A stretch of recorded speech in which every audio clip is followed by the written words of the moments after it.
بسم الله الرحمن الرحیم. سلامونه ګران کتونکو، بختیار منګل یم. راځم د زیتونو د تیلو په اړه تاسو ته معلومات درکوم چې زیتون تیل د زړه ناروغۍ څخه تاسو ژغوري.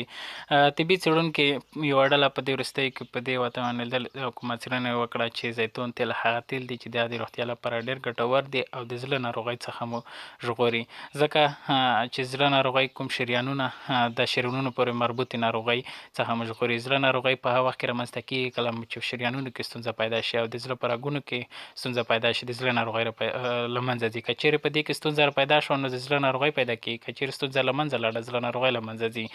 نو د دې په څنګ کې د زړه ناروغۍ څخه هم ژغوري او د وینې فشار په کنټرول کې هم مرسته کوي.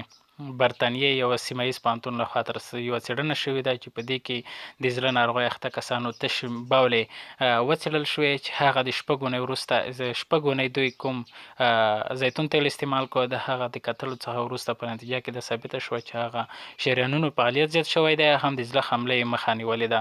د دې څېړنې په اساس د ورځې 20 ملي لیتره او یا 4 کشوغه زیتونو تیل نه یوازې دا چې د انسان زړه ناروغۍ ژغوري، همداراز د زړه روغ او جوړ هم ساتي. کاروجي واسکولر او میډیکل ساینس انسټیټیوټ مشر ډاکټر بیل مولن وایي چې که څوک په پیل کې پوه شوي چې د زړه په ناروغۍ اخته دی او په عاجله د زیتونو تیل استعمال پیل کړي چې د دې ناروغۍ د زیاتېدو مخه نیسي.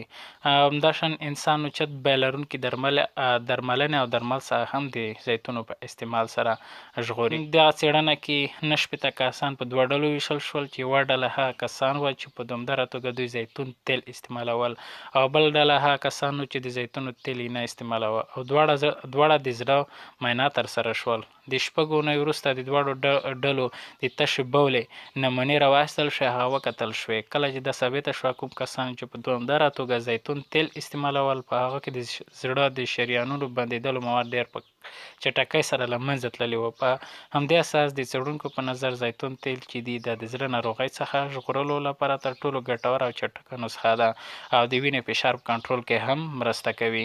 نو دا چې د تر څو مو زړه روغ وي او فشار په ستونزه مو هم له منځه تللی وي، زیتون تیل استعمال کړئ. په دې هیله چې ویډیو مو خوښه شوې ویډیو لایک او شیر کړئ، زموږ چینل هم سبسکرایب کړئ، دې په څنګ کې بیل بټن هم ووهئ.